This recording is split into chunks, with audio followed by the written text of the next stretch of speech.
A while back, me and my two ex friends, we started like doing this like anime book thing, and then after a while, we kind of just gave up afterwards. But recently, I am recently in college. I in the real something I need to do on logo, and I just remembered about this anime book that we started a while back. So I just went ahead, just took my piece of the portion of the book, and then what I just did is that I made the logo, and also I completed the book as well, my section, and I also made my characters, two characters at least,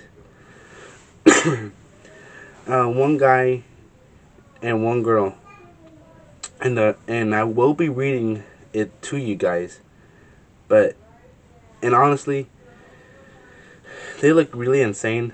I really like. I honestly like. It took me like almost like the whole night almost to finish the book. Well, not finish it, but to like semi finish it. So yeah, and yeah, I guess I could just read it to you guys. Okay, so the story name is called Angel Demon Box, and my male character is called Iko Kawasaki. His role is the protagonist, and his title, Aikyo title is Angels on Wheels. His personality traits are is a street racer, wants to impress his love of interest, a girl who likes cars. His hair color is light brown. Eye color is hazel. And then with his clothing type, it is a lot, but I won't say it. So, but I will put the image up. And so, anyways, I kill sexuality, or his the way he likes, the gender he likes is he likes girls. He's straight. His gender is male. His date of birth is March 8th, 2006. His age is 20. Height is 5'9". Power slash abilities. He's smart. And his angel demon box powers is that he's able to control time, freeze like for like 5 seconds, limited mind control. Other angels use like limited mind control for other angel users. Can also sprout wings from his car. So a little backstory of Aikyo. So here's a little backstory of his. Akio and the Sato family always lived close together. Akio and Fuko have been dating and together since their early teens. The Sato family were mechanics, while Akio's brother was an upcoming street racer who worked closely with them. Akio always admired his brother. His crush led him to pursue the same career, or in this case, his girlfriend led to the same or pursue him to the same career. It took years of begging, but eventually Aikyo convinced his brother to to teach him the ropes.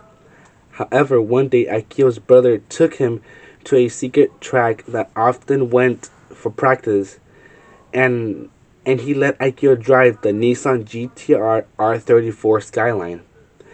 Everything was going well until Aikyo suddenly lost control of the car and crashed, leading to the death of his brother. So, if you guys will realize who the hell is Sato and who the hell is Fuko, well, I'll tell you guys in the minute right now. I have another character, my female character. Her name is Fuko Sato. Her role is a girlfriend slash emotional anchor. Her title is called the Silent Drifter. Her personality traits are calm, observant, emotionally intelligent, not easily impressed, especially by reckless behavior, loyal but stubborn, won't chase Akio if he pushes her away, secretly competitive, especially when it comes to drifting skills, has a quite intimidating presence when serious. Her hair color, jet black with deep purple undertones, only visible under light. Eye color, steel gray with a slight violet tint. Again, clothing type, I won't say it, but she will be on screen. Her sexuality is straight. Gender, female. Her date of birth is April 10th, 2006. And she is 20. Her height is 5'4". Her power slash abilities. She can slow her precision or perspection of time. That's what I meant. So she can slow her perspection of time, not actual time control like Akio. Allows perfect reaction timing while driving. Can read movement patterns, or aka predict opponent's actions. Highly resistant to mind control, including Akio's limited ability to mind control. So, a backstory of Fuko, alright? Fuko grew up around engineers, noises, and discipline. Her father was a professional test driver who later became a private mechanic for underground racers, the kind who didn't ask questions as long as the money was good. Unlike the Kawasaki family, who worked with passion and community, Fuko's household was colder, more precise. Everything was about control, timing, perfection.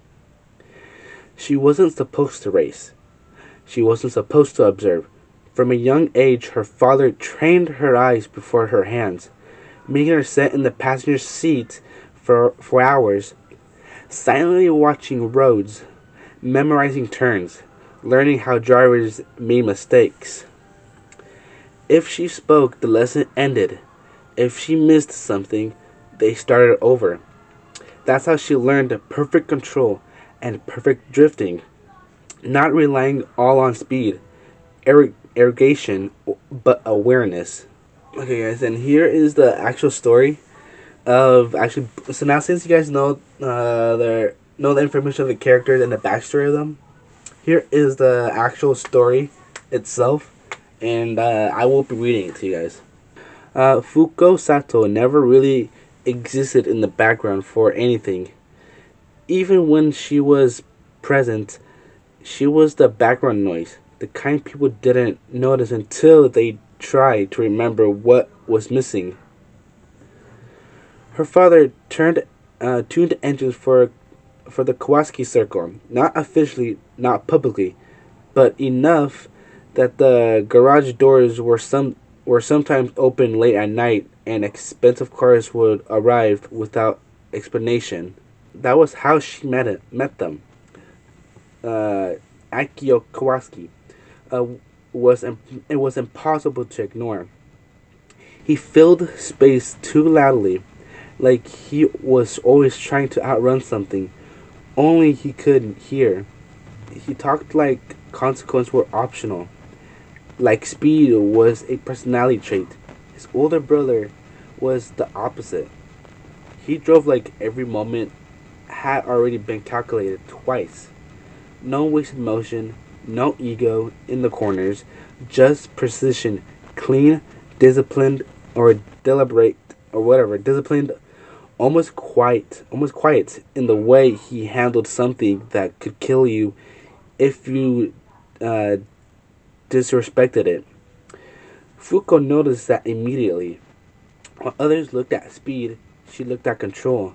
One night, she was standing behind the pit, while when the pit wall, when Aikio's brother caught her watching.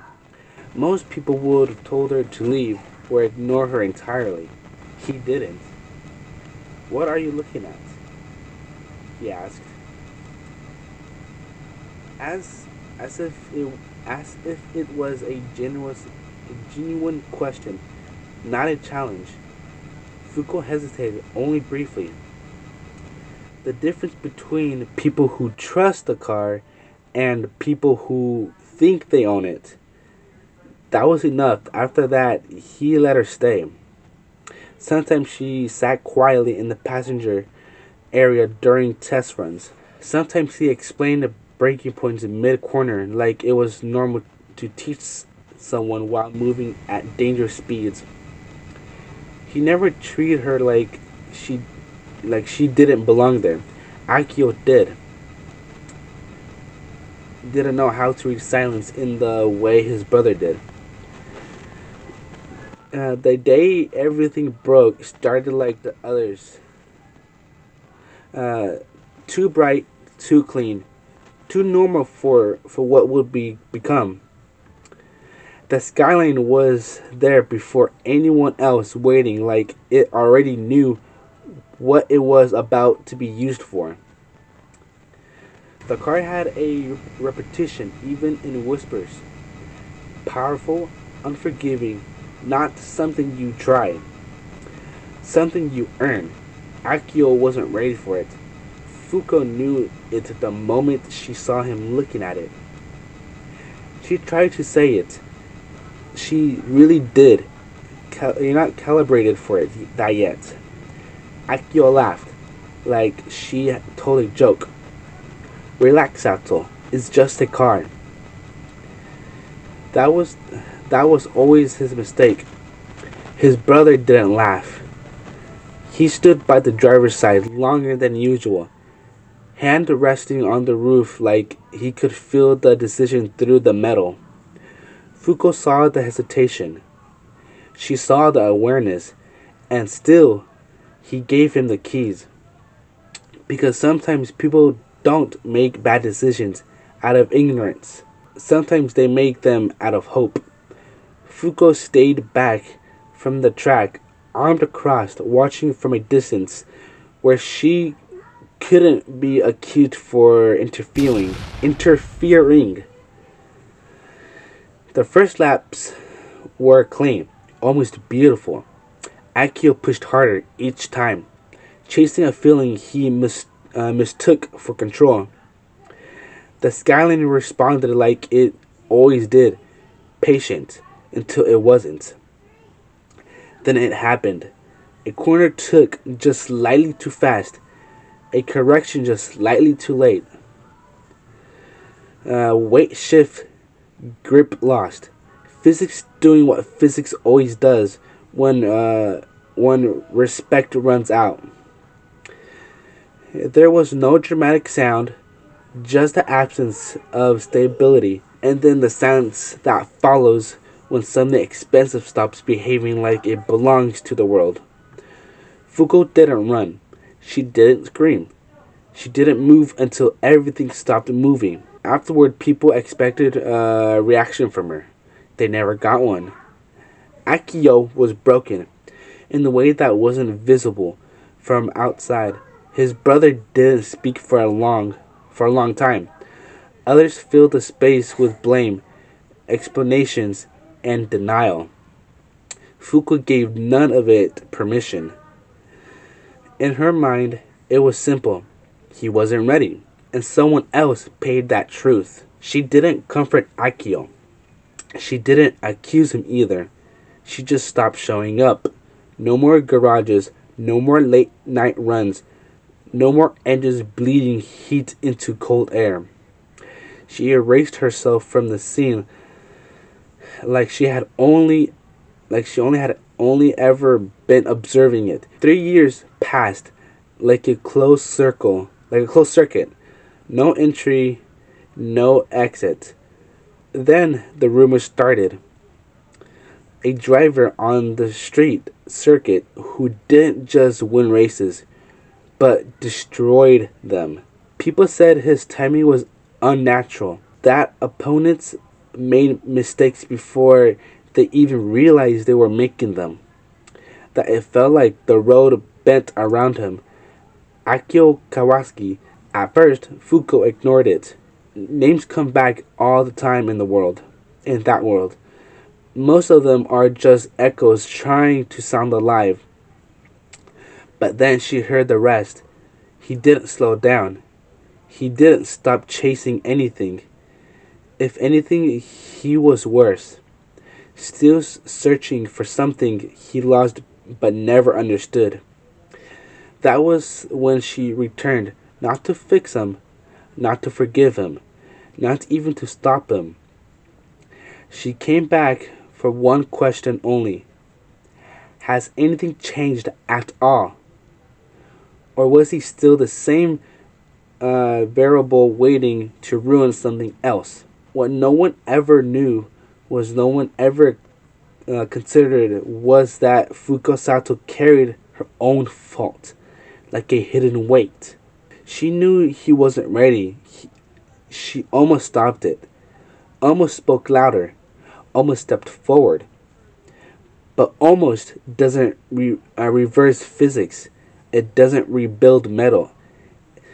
It doesn't bring people back into alignment with reality. So she learned to control instead. Perfect breaking points, perfect exits, perfect restraint. Because if she ever lost control, for even for a moment, she would be no different than the moment she refused to stop, and she would never watch someone break like that again. Okay, so that's pretty much what I have for right now. I am going to like extend it and everything. Like I will make it bigger, or not bigger. Pause. I will like make it like a full on like story out of it, but that's the story of what I have for now. So this video will be on YouTube, uh, and I will do another one, but hopefully eventually like just completing the whole story and everything. And yeah, if you liked it, then if you guys if you guys really enjoyed this video, give a like and subscribe, and that will be it for this video.